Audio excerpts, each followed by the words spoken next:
Financial markets పై పట్టు సాధించాలనుకునే వాళ్ళు Revanth conduct చేసే వెబినార్ కోసం ఈ నెంబర్ కి కాల్ చేయండి.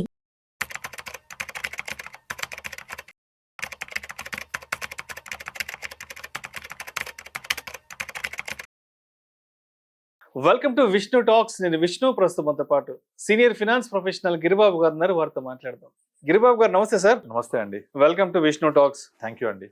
సో గిరిబాబు గారు, రాష్ట్ర వ్యాప్తంగా దేశవ్యాప్తంగా ఎక్కడ చూసినా సరే పెళ్లిళ్ళ మోత మోగిపోతుంది. ఎంతో మంది వధూవరులు, కొత్త జంటలు నూతన జీవితాన్ని ప్రారంభించబోతున్నారు. కాబట్టి నూతన జీవితాన్ని ప్రారంభించబోయే ఈ వధూవరులు ఎవరైతే ఉన్నారో వీళ్ళ ఒక ఫ్యామిలీ లైఫ్ స్టార్ట్ చేశాక డబ్బు విషయంలో ఇద్దరు ఎటువంటి విషయాలను తప్పనిసరిగా షేర్ చేసుకోవాలి అంటారు. వివాహం అయిన వెంటనే ఎటువంటి పెట్టుబడులు, ఎటువంటి పొదుపు అనేవి వీళ్ళు మొదలు పెట్టాలి అంటారు వివాహమైన తొలినాళ్లలో. పెళ్లిళ్ళ సీజన్లో చాలా మంచి క్వశ్చన్ అడిగారండి. సో నార్మల్గా కొత్త జంట ఇప్పుడు పెళ్లి ద్వారా ఒకటైన తర్వాత వాళ్ళు ఇమీడియట్లీ చేయాల్సింది ఏంటంటే, వాళ్ళు అన్ని సెటిల్ అయ్యి ఇద్దరిని ఒకరికొకరు అర్థం చేసుకున్న తర్వాత వాళ్ళ యొక్క ఆర్థిక లక్ష్యాలు ఏంటి, వాళ్ళ లైఫ్ ఎలా ఉండాలని ప్లాన్ చేసుకుంటున్నారు, దానికోసం ఎలా ప్రణాళిక వేసుకోవాలి. దీనికి టూ యాంగిల్స్ చెప్పొచ్చు మనం.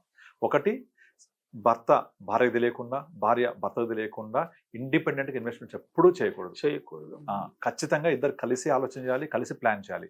చేయడమే కాదు, ప్రతి ఇన్వెస్ట్మెంట్ కానీ ప్రతి ప్లానింగ్లో కానీ ఒకరు వైస్ వర్సా నామినేట్ చేసుకోవాలి. ఇప్పుడు సపోజ్ ఫస్ట్ ఒక జంట వివాహమై వివాహ బంధంలోకి అడుగుపెట్టిన తర్వాత వాళ్ళిద్దరు తప్పనిసరిగా అడిక్వేట్ ఇన్సూరెన్స్ ఉందో లేదో చూసుకోవాలి. హెల్త్ ఇన్సూరెన్స్ అండ్ బ్రెడ్ అన్నర్కి టర్మ్ ఇన్సూరెన్స్ కంపల్సరీ. ఈ టర్మ్ ఇన్సూరెన్స్లో భర్త అయితే భార్యది, భార్య అయితే భర్తకి ఖచ్చితంగా నామినీ పెట్టాలి, కంపల్సరీ. హెల్త్ ఇన్సూరెన్స్ తీసుకోవాలి. ఇవి first and basic foremost needs. ఈ రెండు ఉన్నాయంటే ఏదైనా అన్ఫోర్చునేట్ కండిషన్ సిచ్యువేషన్ జరిగితే ఒకరికొకరు ఆర్థిక భద్రత లాగా ఉంటుంది. ఇలా కాకుండా హాస్పిటలైజ్ అయ్యి ఏమన్నా యాక్సిడెంట్ ద్వారా కానీ అనారోగ్యం ద్వారా కానీ అయితే హెల్త్ ఇన్సూరెన్స్ కాపాడుతుంది. ఈ రెండు జరగవచ్చు, జరగకపోవచ్చు. టర్మ్ ఇన్సూరెన్స్ ఉపయోగించొద్దని అనుకుందాం, హెల్త్ ఇన్సూరెన్స్ ఎప్పటికీ లైఫ్లో వాడుకోవద్దని అనుకుందాం. కానీ మూడోది వచ్చేసి ఆర్థిక లక్ష్యాలు. Like health insurance, term insurance తీసుకున్న తర్వాత నెక్స్ట్ వచ్చేసి మనము నెక్స్ట్ 30 years or 40 years ఎలా ప్లాన్ చేసుకోవాలి.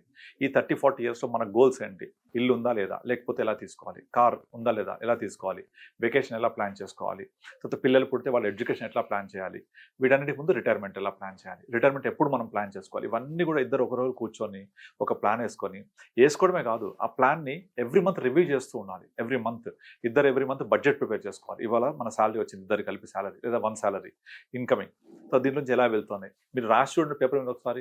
డెఫినెట్లీ మీకు ఎక్కడ లూప్ హోల్స్ ఉన్నాయో కనిపిస్తాయి, ఎక్కడ అన్నెసరీ ఎక్స్పెన్స్ ఉన్నాయో కనిపిస్తాయి. మీకు పోయిన నెల మనం అన్నెసరీ ఎక్స్పెన్స్ చేసాం, ఈ నెల చేయకూడదు. సో చాలా మంది ఏం చేస్తారు, మంత్లీ ఒక మూవీ, రెస్టారెంట్ వెళ్ళి రావాలి, అవుటింగ్, ఇది కామన్గా పెట్టుకుంటూ ఉంటారు. ఎప్పుడైనా వేరే ఖర్చులు వచ్చినప్పుడు ఇలాంటివి మనము మినిమైజ్ చేసుకోవచ్చు. ఒక నెల స్కిప్ చేయొచ్చు. సడన్గా బంధువులు ఇంట్లో పెళ్ళి వచ్చిందో లేకపోతే ఇంకోటి శుభకార్యం వచ్చింది, ఏదైనా గిఫ్ట్ ప్రజెంటేషన్ ఇవ్వాల్సి రావచ్చు, బడ్జెట్ అటు మూవ్ చేసుకోవాలి. ఈ నెల అది స్కిప్ చేయొచ్చు. ఇట్లా మీరు పేపర్ మీద రాస్తే మీకు ఒక క్రిస్టల్ క్లారిటీ వస్తుంది. అట్లా పేపర్ మీద రాసుకొని ఇద్దరు ప్లాన్ చేసుకొని ప్రతి విషయము ఇద్దరికి తెలియపరిచేలాగా ఉండాలి. ఇంకొకటి ఏంటంటే, మనకి ఇప్పుడు ఇన్వెస్ట్మెంట్స్ అన్నిటికీ కూడా యాప్స్ వచ్చేసాయి. ప్రతి ఇన్వెస్ట్మెంట్ కూడా ఈ యాప్ ఇద్దరి మొబైల్స్ ఉండేలాగా చూసుకోవాలి. మీరు అడ్వైజర్ ఉంటే ఆ అడ్వైజర్ యొక్క ఫోన్ నెంబర్ ఇద్దరు మొబైల్స్లో ఉండేలాగా చూసుకోవాలి. మేము అదే ఫాలో అవుతాం కంపల్సరీ. యాప్ ఇచ్చానంటే నేను కంపల్సరీ వైఫ్ మొబైల్లో, హస్బెండ్ మొబైల్లో యాప్ ఉండాలి. ఇద్దరు ఇన్వెస్ట్మెంట్ ట్రాక్ చేయడమే కాదు, నామినేషన్ మ్యాండేటరీగా ఉందో లేదా చెక్ చేసుకోవాలి ఎప్పటికప్పుడు. నామినీ ఫోన్ నెంబర్స్ వీలైతే ఒక ఫోన్ నెంబరు ఒకరిది, ఈమెయిల్ ఐడి ఒకరిది ఉంటే కూడా ఇంకా బెటర్ ఆప్షన్. లేదు ఒకరొకరు ట్రాక్ చేసుకుంటే ఇద్దరు దాంట్లో same email ID, phone number పెట్టుకొని అలా కూడా ట్రాక్ చేసుకోవచ్చు. సో ఇట్లా ప్లాన్ చేసుకున్నప్పుడు ఫస్ట్ వచ్చేసి మనము షార్ట్ టర్మ్ గోల్స్ మాట్లాడదాం. ఈ షార్ట్ టర్మ్ గోల్స్ అంటే ఏంటి, ఫస్ట్ నాకు కార్ లేకపోతే కార్ తీసుకోవాలి, మనకున్న ఇన్కంలో ఎంత బడ్జెట్ కార్ కోసం కేటాయించాలి అది పక్కన పెట్టుకోవాలి. తర్వాత నెక్స్ట్ వచ్చేసి వెకేషన్, ఎవ్రీ 2 years 1 year దాన్ని ఎంత బడ్జెట్ పక్కన పెట్టుకోవాలి. తర్వాత మనకు ఇల్లు లేకపోతే ఇల్లు ఎంత బడ్జెట్ తీసుకోవాలి, ఏరియా తీసుకోవాలి. ఈ రోజుల్లో మినిమం 1.5 crore తక్కువ ఎక్కడ లేదు. సో ఇది బిగ్ బడ్జెట్. ఇదన్నీ అయిపోయిన తర్వాత ఒకటి వచ్చేసి రిటైర్మెంట్ ప్లానింగ్ చేసుకోవాలి. మీరు కనుక పాత సినిమాలు చూస్తే మనకు అన్ని జాడీలాగా పెడుతూ ఉంటారు. ఒక్కొక్క జాడీలో ఇది రిటైర్మెంట్కి నానా వేస్తూ ఉంటారు అనమాట, ఇది పిల్లల ఎడ్యుకేషన్ కానీ, జీతం రాగానే అన్ని తీసి నోట్ వేస్తూ ఉంటారు. అందులో చాలా చూస్తూ ఉంటారు, 70s 80s మూవీస్ లా కనబడుతుంటాయి. అవన్నీ అలాగే ఉంటాయి, డబ్బులు ఎదగవు. ఇప్పుడు మారిపోయింది జమానా. 2025లో ఏంటి అంటే, మనం ఇన్వెస్ట్మెంట్ ఎంత బెటర్గా ఎక్కడ చేస్తే బెటర్ అవుతుంది, దీన్ని ఎంత తొందరగా పెంచవచ్చు అంటే మన contribution at the same time growth of the investment. ఈ ఇన్వెస్ట్మెంట్ కోసం ఎక్కడెక్కడ చేయాలి అది మనం తర్వాత డిస్కస్ చేద్దాం. సో ముందైతే ఈ బడ్జెట్కి అన్ని కూడా ఏ అవసరానికి తగ్గట్టుగా అంతంత అమౌంట్ మనము ఆ ఇన్వెస్ట్మెంట్కి ప్లాన్ చేసుకొని మన భాగస్వామికి తెలియపరిచి అవన్నీ నామినీ తనని కూడా ఇన్వాల్వ్ చేసి తన పేరు అయితే తన నామినీ ఉండాలి, హస్బెండ్ నామినీ ఉండాలి, హస్బెండ్ పేరు ఇన్వెస్ట్ చేస్తే వైఫ్ నామినీ ఉండాలి. మీరు రీసెంట్గా ఒక ఆర్టికల్ కూడా చూసాం. ఒక చార్టర్డ్ అకౌంటెంట్ సడన్గా చనిపోతే, చార్టర్డ్ అకౌంటెంట్ అయ్యి ఉండి చనిపోతే తను ఎక్కడెక్కడైతే డబ్బులు ఎవరికి ఇచ్చాడో, ఎక్కడెక్కడ ల్యాండ్స్ కొన్నాడో, ఏవి చేస్తాడో ఎవి కూడా భార్యకి చెప్పలేదు. ఎవరెవరికి అప్పులు ఇచ్చాము, ఎవరెవరిని తీసుకున్నాం, ఎక్కడెక్కడ ఆస్తులు కొని పెట్టుకున్నాం తెలియదు. ఆమె అవన్నీ కోయిలెంట్ చేసుకోవడానికి కనీసం ఒక 3-4 years పట్టింది. అప్పటికి ఎన్ని నిజంగా కోయిలేట్ చేశామా లేదా ఎవరికి తెలియదు. అంతేందుకు నేను స్వయంగా చాలా చూశాను. ఇప్పుడు కొంతమంది క్లయింట్స్ వాళ్ళకి రెఫర్ చేస్తుంటారు, పలానా మా బావగారు చనిపోయారు, ఇంకోటి చెప్తూ ఉంటారు. తీరా మొత్తం వాళ్ళ దగ్గరికి వెళ్ళి కూర్చొని మొత్తం రిట్రీవ్ చేద్దామని చూస్తే ప్రాపర్ మెయిల్ ఐడి ఉండదు, ఒక మెయిల్ ఐడి పెట్టారు, ఆఫీస్ మెయిల్ ఐడి పెడతారు, పర్సనల్ మెయిల్ ఐడి కొన్ని ఉంటుంది, ఆఫీస్ మెయిల్ ఐడి ఇప్పుడు యాక్సెస్ అవ్వదు. అందుకే అందరు చెప్తాను, ఎట్టి పరిస్థితుల్లో పర్సనల్ మెయిల్ ఐడి పెట్టుకోవాలి. ఆఫీస్ మెయిల్ ఐడి సడన్గా మీరు జాబ్ మారిపోయారు, అది మారిపోతుంది, మెయిల్ ఐడి ఉండదు, యాక్సెస్ ఉండదు. మళ్ళీ తర్వాత కొత్త మెయిల్ ఐడి అప్డేట్ చేయాలి, మర్చిపోతారు. చేయకపోతే పాత ఇన్వెస్ట్మెంట్స్లో ఆ పాత మెయిల్ ఐడి ఉంటుంది, కొత్త ఇన్వెస్ట్మెంట్కి ఇది ఉంటుంది. మీరు మెయిల్ ఐడి లేకపోతే రిట్రీవ్ చేయలేరు, మీకు CDSL NSDL డాక్యుమెంట్స్ రావు, స్టేట్మెంట్ రాదు, అలా మిస్ అయిపోతారు. అట్లా ఈమెయిల్ ఐడి తోటి చాలా రిట్రీవ్ చేయొచ్చు.